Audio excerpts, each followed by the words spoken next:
5장에 있는 팔복 말씀과 또 누가복음 6장에 있는 평지 설교가 근본적인 내용은 동일하다고 말씀드렸습니다. 다만 말씀을 전한 장소가 다르고 강조점이 좀 다르다고 그랬습니다. 마태복음의 팔복과 산상수훈은 보편적인 차원에서 그렇게 천국 시민들이 가슴속에 품고 살아가야 할 복된 진리, 그 가치들을 말씀하고 있다면, 이 누가복음은 아마 이 마태복음이 이미 기록이 되어서 교회들마다 이렇게 순회하면서 성도들이 듣고 읽는 것을 아마 감지를 했던 것 같아요. 그러니까 굳이 똑같은 메시지를 똑같이 반복해서 기록할 건 아니니까 똑같은 주님의 말씀이지만 조금 각도를 달리해서 기록할 이유가 있겠다. 그렇게 생각이 들어서 이 누가복음에서는 똑같은 팔복과 산상수훈을 기록하지만 이 누가 기자는 특별히 마음에 염두를 두고 있는 그런 독자나 청중이 있는 거예요. 그게 누구예요? 오늘 지난 주일부터 생각하는 대로 특별히 누가의 마음속에는 세상에서 정말 궁색하고 제대로 못 살고 대접도 못 받고 가진 것 없는 것 때문에 멸시와 천대를 받는 가난한 사람들, 정말 때거리가 없어서 오늘 어떻게 살아가야 될지 전전긍긍하는 그런 사람들을 특별히 염두에 두면서 쓰고 있는 거예요. 그래서 예수님이 누구에게 필요하느냐? 특별히 세상에서 가진 것 없고 멸시천대받고 가난하고 먹을 게 없어서 굶주림. 지금 저 북한의 많은 동포들이 하루에 한 끼 제대로 먹으면 그거는 정말 할렐루야라는 거예요. 많은 경우 먹을 게 없어서 세 끼를 물로 채우는 것. 그게 음식. 어쩌다가 강냉이 갈아가지고 그거 멀건 죽을 만들어가지고 세 끼를 온 가족이 같이 먹는. 쌀밥 아니라 보리밥도 귀한 그런 동네. 그래서 오늘 이거 먹고 내일 살지 죽을지 모르는 그런 절박한 상황 속에 있는 사람들이라 할지라도 오늘 누가 기자는 말하기를, 그럼에도 불구하고 여러분들은 복되도다. 어떤 면에서 여러분들의 심령 속에 하나님의 나라가 임하기만 하면,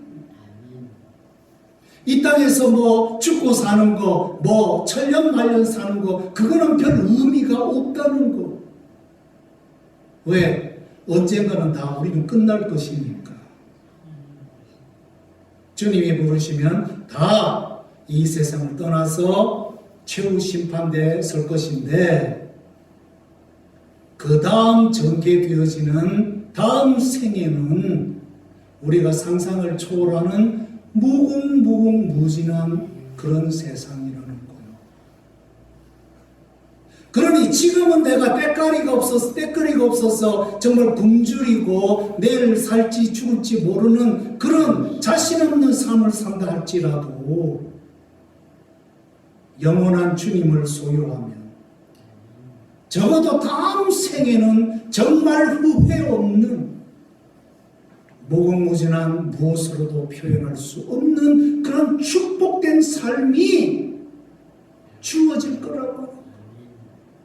이런 메시지를 오늘 기록하고 전할 때 청중들에게 진정한 배부름과 위로와 채움과 능력이 되지 않겠느냐.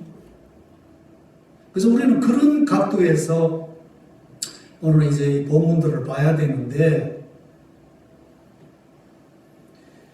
제가 27년을 한국에서 살았고 36년째 지금 미국에서 살고 있어서 이제 한국보다는 미국에서 산 삶이 더 이제 많습니다. 깁니다. 만 62세를 살면서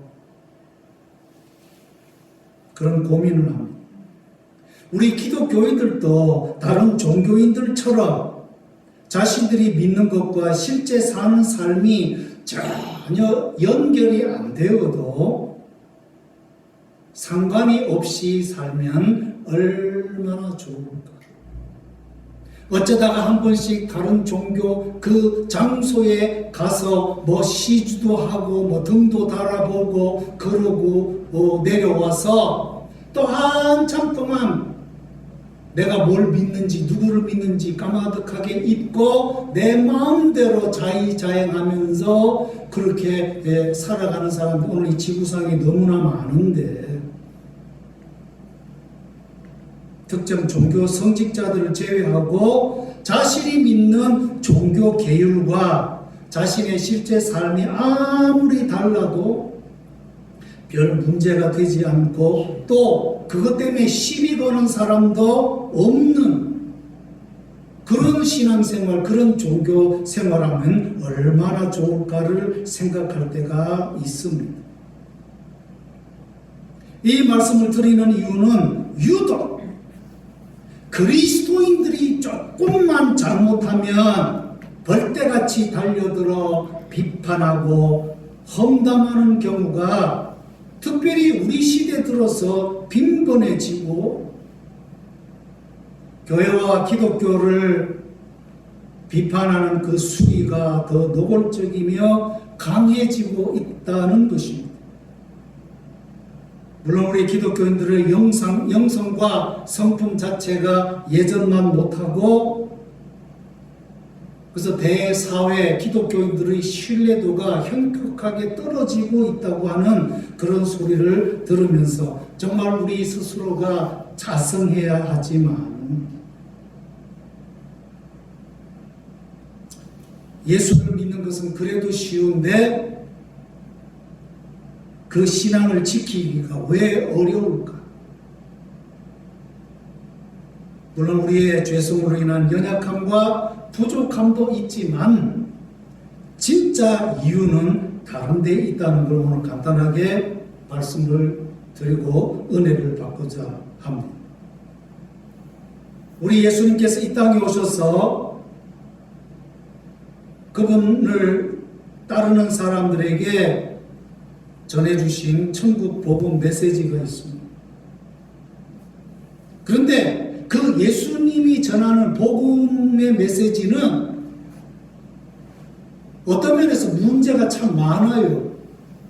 어떤 면에서 문제가 많느냐? 예수님이 전한 천국 복음 그 자체에 문제가 있는 게 아니고 결함이 있는 게 아니고 그 예수님이 우리에게 오셔가지고 전한 그 천국 복음의 퀄리티, 그 가치가 너무너무 높고 고상하고 완전하고 탁월해서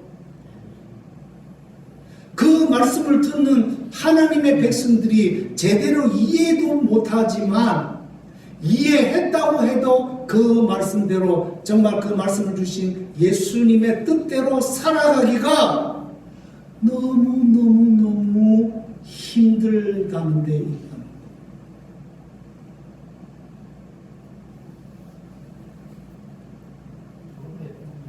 오늘 본문 6장 27절에 여기 길거리에서 아니면 어떤 특정 장소에서 내가 그토록 혐오하고 정하고 싫어하는 원수를 만났습니다. 자, 그러면 보통 어떻게 반응하지요? 아니, 원수까지는 아니지만 내가 미워하는 사람을 만났습니다. 보통 우리 어떻게 반응합니까? 대개는 피하거나 무시하거나 아니면 욕하거나 때리거나 결국 안 좋게 반응할 것입니다. 왜? 그 사람 때문에 내 마음이 지금 상해 있으니까. 내 마음이 아프니까. 이런 행동을 세상에서는 뭐라고 부르죠? 인지상정. 그거 당연한 거 아니에요. 다른 사람이 가만히 있는 나에게 상처 주고 나를 때리고 내한테 내 피해를 줬으면 뭐요? 나도 똑같이 그 사람에게 가른다. Yes, no. 맞지요. 왜? 그게 인지상정이니까. 그래서 구약 성경 모세 율법에도 이에는 이, 눈에는 눈, 그걸 많이 오해하는 사람이 있어요. 그게 보복의 원리 아니에요. 하나님이 모세를 통해서 이스라엘 백성들이 새 땅에 가서 살 때 대인관계에서 해야 할 그런 윤리를 말씀하셨는데, 상대방이 내 이빨을 부러뜨렸다. 그럼 화가 막 나지요. 신경질이 팍 나지요. 그래가지고 감정이 격해가지고 내 이빨을 부러뜨린 그 사람의 이빨만 부러뜨립니까? 얼굴이고 면상이고 뭐고 그냥 뭐 다 와다다다다 그냥 그 사람은 막 박살을 내버릴까? 왜? 기분이 너무 나쁘니까. 그런 감정을 억제하기 위해서 네가 이빨만 상했으면 그것만 배상을 받든지 어떻게 그 이상은 하지 마라. 그런 의미인 거예요. 그 율법조차도. 그런데 우리 예수님은 거기서 더 나가는 거예요. 누가 와가지고 네 오른뺨을 때리거들랑 뭐요? 2배로 다다다다 갚아주지 말고 네 왼쪽 뺨까지 돌려 대주라. 뭐 이런 가르침 교훈이 있어요. 내가 지금 화가 나가지고 지금 씩씩거리고 지금 죽겠는데 한술 더 떠서 오른뺨까지 내놓고 그 사람이 뭐 때려도 괜찮더라고요. 이게 오늘 보면 다 그런 거 아닙니까? 네 원수 사람하고 미워하는 자 선대하고 저주하는 자를 축복하고 모욕하는 자를 위해서 기도하고 이 뺨을 치거든 저 뺨 돌려대고 네 겉옷을 빼앗는 자에게는 속옷도 거절하지 말라. 내게 구하는 자에게 주며 네 것을 가져가는 자에게 다시 달라 하지 마. 도대체 이 주님의 메시지가 세상에서 지금 통용되고 있습니까? 하나도 통용되지 않습니다.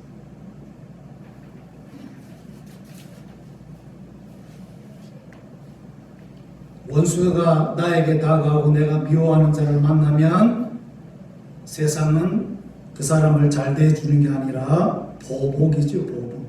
이게 세상의 문화고 예술의 단골 주제 아닙니까? 아버지가 억울하게 누명을 쓰고 비참하게 죽었어요. 그것을 아들이나 딸이 어떻게 해야 됩니까? 뭐 웃고 그냥 뭐 괜찮아 그러고 넘어가야 됩니까? 아버지를 죽인 그 원수놈을 지구상 끝까지 찾아가서 복수를 해야죠. 그게 오늘 이 세상에 통용하는 그런 영화, 드라마의 주제 아닙니까? 그래서 그 복수를 이루고 나면 청중도 속이 시원. 야, 그놈 잘 죽었다.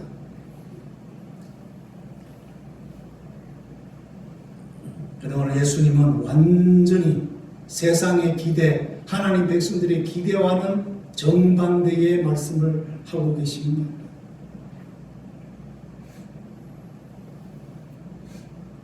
원수를 보복하지 말고 복수하지 말고 사랑하라. 그 정도까지는 안 간다 해도 우리가 법 아래 있는 사람으로서 우리가 해야 할 일이 뭐죠? 범죄를 행한 사람들을 법적 차원에서 정의가 실현되도록은 할 수 있죠. 내 감정에 격해가지고 찾아가서 때리거나 죽이는 게 아니라 죄를 범했으면 법을 통해서 정의가 실현되도록. 근데 우리 예수님의 정신은 거기서 더 나가라는 거예요. 법 호소에 끝나는 게 아니라 웬만하면 그 사안이 영적이고 도덕적인 거면은 용서와 선대를 통해서 크리스천의 도덕적 탁월성을 보여주라고 합니다. 왜 그러느냐? 나의 원수와 나를 미워하는 자에 대한 최대의 긍정적인 차원에서의 복수가 바로 그 원수를 사랑하고 내가 미워하는 자를 선대하는 것에 있다고 하는 것입니다.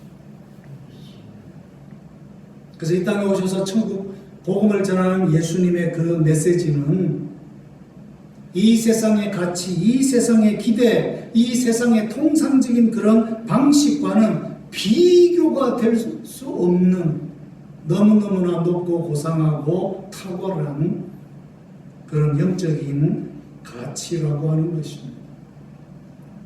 이솝의 우화에 그런 게 아니었습니까? 지나가는 나그네 햇빛과 강풍이 내 길을 걸지 않았습니까? 야, 우리가 지나가는 저 나그네 두꺼운 외투를 누가 벗길 것인가? 그래서 햇님이 먼저 강풍에게 먼저 하라고 기회를 줬어요. 그래서 강풍이 그 나그네에게 바람을 불었어요. 그랬더니 이 나그네가 쓰고 있던 모자와 입고 있던 옷을 어떻게 해요? 바람에 안 날려가지고 이 붙은 저것 봐라. 그래서 이 강풍이 이전보다 더 강한 허리케인 같은 강한 바람을 불어오니까 어떻게 돼요? 그러면 그럴수록 이 나그네는 자기 자신의 몸을 움츠리면서 이 모자와 외투를 뺏기지 않으려고 사생결단으로 붙든 거예요. 그래서 강풍의 시도는 실패를 했는 거죠. 그 다음은 햇님이 뭐예요?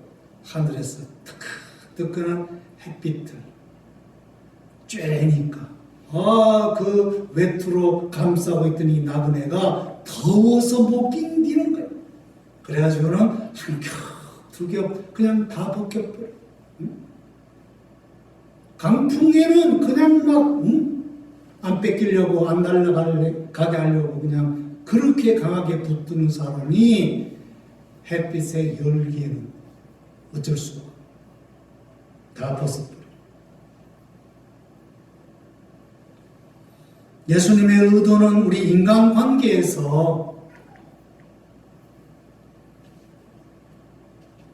우리 크리스천의 대응 정도가 상대방의 마음을 움직이고 감동시키고 그 마음을 사는 자리까지 들어갈 수 있어야 된다는 것을 말씀하고 있다. 어느 아버지가 군인이었어요. 군대에서 군인들을 대하듯이 집에 와가지고도 두 아들에게 앉아, 일어나, 밥 먹어, 가, 와. 완전히 군대식으로 명령조로 그렇게 말을 했어요.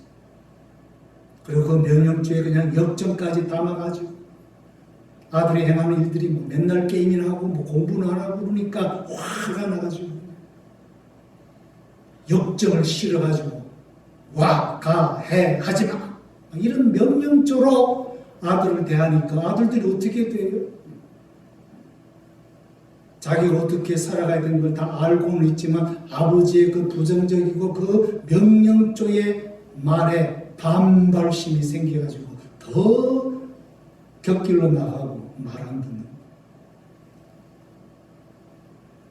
그래서 가정이 너무 심각해지니까 이 부부가 상담을 받은 거예요. 그러고는 가정에 화목을 했어. 자녀들을 옳게 양육하기 위해서 부모가 아버지가 어떤 말투로 해야 되는지 어떤 행동을 보여야 되는지 배운 거라. 그래서 오랜만에 그 아들과 아버지가 한 장소에 딱 앉았어.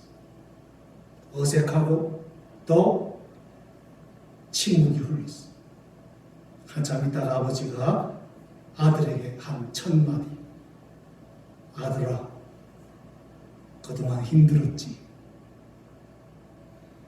내가 네 마음도 잘 모르고 명정적으로 내가 너에게 말을 해서 그동안 네가 얼마나 마음이 힘들고 아팠겠니. 그리고 말하기를 미안하다. 아들이 태어나서 지금까지 아버지와 함께하는 삶 가운데 그 완고한 아버지가 미안하다는 말 처음 들은 그 뻣뻣하던 아들이 머리를 푹 숨. 그 다음 눈물을 뚝뚝 흘려. 처음으로 아버지가 자기를 사랑하는 것을 느낀 것. 감동이 전달된 거예요. 그래서 울지 않을 수 없게 돼. 그 이후로 이 가정의 관계가 많이 좋아진 리포트를 듣게 되었습니다. 아버지의 강압적인 말은 아들을 더 아버지에게서 멀리하게 했죠. 아버지의 따뜻한 그 말 한마디에 아들의 마음이 녹아버린 것이죠. 바로 오늘 우리에게 주님이 주시는 천국 복음의 본질과 그 내용과 그 의도는 바로 거기에 있는 거예요. 비록 우리가 처음에는 그 말씀을 듣고 참 너무 부담스럽고 힘들지만 조금씩 성령의 역사로 말미암아 순종하면서 실천하기만 하면 우리 자신도 바뀌지만 우리 주변의 사람들이 우리의 부드러움, 우리의 겸손, 우리의 그 사랑의 능력으로 말미암아 바뀔 수 있다. 저도 살아오면서 참 예수 믿는 이방 영혼들을 위해 기도하고 사랑해야 되지만 특별히 이 모슬렘들에 대해서 참 솔직히 마음이 안 열리고 용서가 안 됐더라고요. 너무 무지막지하게 무력 폭력을 가지고 자기 종교 안 믿는 사람 그렇게 괴롭히고 죽이기까지. 그래서 지난번 터키 서모나 지역에 갔을 때 네 사람의 선교사님이 의도적으로 교회에 들어온 청년들에 의해서 완전히 살해당하지 않았습니까? 완전히 칼로 그냥 온 사지들을 잘라가지고 그것도 서로 보는 앞에서 너무너무 끔찍한 그런 무지막지한 일들을 보고 들으면서 참 용서가 안 되는데요. 이게 참 제 마음에 부담이 많이 되었어요. 근데 우리가 정말 예수 그리스도의 제자라면 주님의 말씀을 순종해야 되잖아요. 네 원수를 미워하고 너를 미워하는 자를 선대하라. 우리 한국 사람들 특별히 마음속에 일본에 대한 그런 원한이 있지 않습니까? 36년 동안 압제를 받은 그 원한 때문에 제대로 일본 영혼들 구원을 위해서 진정한 기도가 우리에게서 나옵니까? 아마 아닐 거예요. 얼마 전에 한국 정부가 불매운동, 그래서 어떤 크리스찬들도 동조하고 그러길래 제가 그래서 그러지 말라고. 지나간 역사를 우리가 잊을 수는 없고 기억은 해야 되지만 그 영혼도 구원받아야 될 영혼이다. 그분들에게도 복음을 전할 기회를 줘야 된다. 들을 기회를 줘야 된다.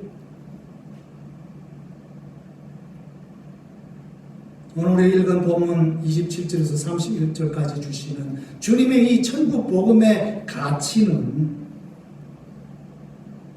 상대가 누구냐 따라 다 다르지만 주님이 주시는 그 강조점은 똑같죠. 세상의 기준, 세상의 방식으로 사람을 대하는 것이 아니라 주님이 주시는 탁월한 영적, 도덕적 그 가치와 능력을 가지고, 즉 사랑의 원리로서 상대를 대하라고 하는 것이죠. 아마 그래서 세상 사람들도 어렴풋이 교회와 그리스도인들은 이런 가치관의 가르침을 받고 살아가는 사람들인 것을 아마 들은 것 같아요. 그래서 우리가 크리스찬이라 그러면은 안 믿는 사람들이 우리에게 모종의 기대를 하는 것 같아. 들은 게 있으니까 저 사람들은 자기들하고 우리가 좀 다르지 않겠느냐. 그랬는데 자기들하고 비슷하거나 아니 자기들보다 더 못한 경우가 생길 때 이제 막 욕을 하지요. 70년대만 해도 어느 교회 집사님이다 그러면 굉장히 존경하고 우러러주는 그런 시대가 있었대, 한국에서. 그리고 택시 타고 갈 때 돈이 없으면 택시 기사님이 아무개 집사님인데 제가 갑자기 오다 보니까 지갑을 안 가지고 왔습니다. 제가 다음에 드려도 될까요? 그러시고 집사님이라니까. 지금은 시장에서 사람들이 시끌시끌하게 대화를 나누면 주인이 와가지고 뭐라고 해요? 여기가 교회인 줄 아냐? 교회로 가. 오늘 이 시대 안 믿는 사람들에게 교회 크리스찬들이 뭐요? 시끄러운 사람, 싸우는 사람, 쪼개지기 좋아하는 사람들로 이제 각인이 된 그런 시대를 우리가 지금 살고 있다는 거예요. 이게 얼마나 비극입니까? 얼마나 가슴 아픈 일입니다. 언제다가 120년 만에 이 기독교가 한국에서 개독교 소리를 듣게 되었습니다. 우리 안에 부족함이 많이 있지만 더 큰 문제는 우리가 가슴 속에 품고 사는 주님이 주신 천국 가치가 너무너무 높고 너무너무 고상하고 너무너무 탁월해서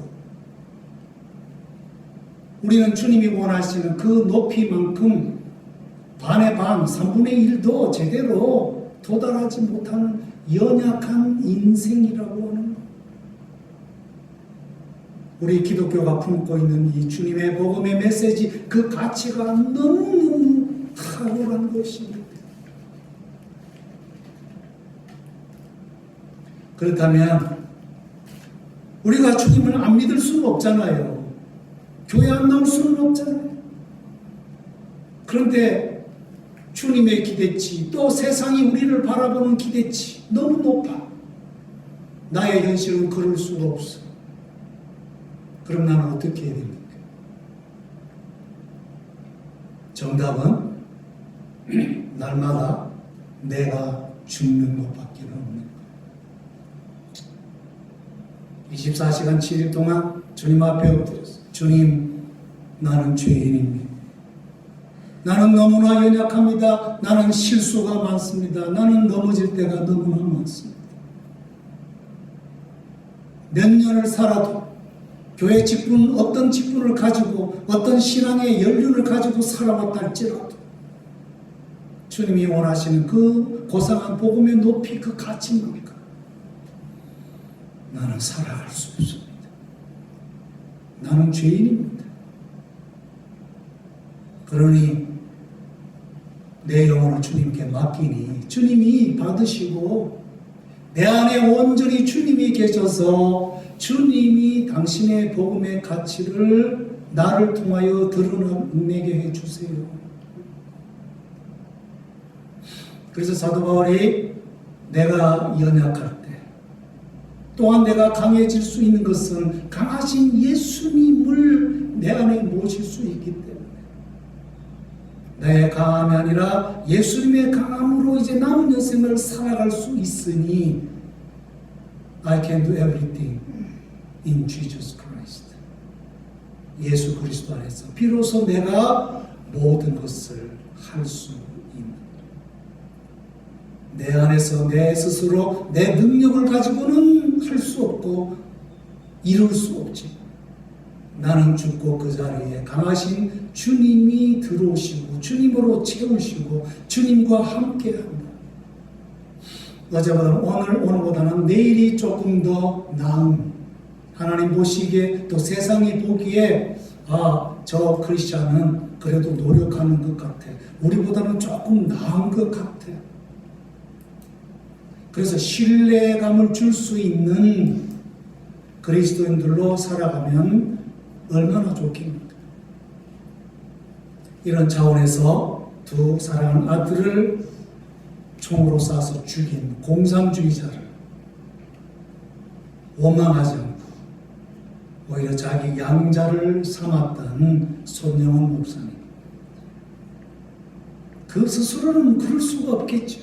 그러나 하나님의 놀라운 그 사랑, 예수 그리스도의 구속의 은혜를 뼈저리게 느꼈기에 자기 사랑 아들을 죽인 그 사람을 양자로 입양할 수 있는 그런 사랑의 마음. 그래서 그분의 전기 제목이 그거 아닙니까? 사랑의 원자탄, Atomic Bomb of Love. 사랑은 커다란 죄를 덮고 용서할 수 있다. 오늘 우리가 함께 봉독한 이 본문의 그 내용들은 바로 그것을 우리에게 의도하고 있다. 기도하겠습니다. 주님이 주시는 천국 복음의 그 가치는 너무나 높고 고상해서 우리같이 죄인들은 제대로 다 이룰 수가 없습니다. 그런 속도 모르고 세상은 우리를 이렇게 저렇게 비난할 수도 있습니다. 그래서 조롱받을 수도 있습니다. 그러나 내가 아무리 잘해도 우리는 근본적으로 잘할 수 없는 본성과 복음의 고상한 가치 때문에 우리는 샌드위치에 끼어 있습니다. 그래서 답답하고 가슴 아프고 참 힘듭니다. 이 딜레마를 어떻게 해결할 수 있겠습니까? 오직 날마다 내가 죽고 내 안에 주님 살아서 주의 도우심으로 한 발짝 한 발짝 나아가면 주님이 우리를 붙드시고 주님이 우리를 인정하시고 그 변화된 모습을 세상이 알아줄 때가 오지 않겠습니까? 우리가 서로 사랑하면 세상이 우리가 주님의 제자인 것을 알 거라고 말씀하셨습니다. 가장 가까운 곳에서도 먼 것 같이 사랑하게 하여 주시옵소서. 사랑의 열매를 맺는 하나님의 백성 되게 하옵소서. 우리 구주 예수님의 이름으로 기도하옵나이다. 아멘. 다 같이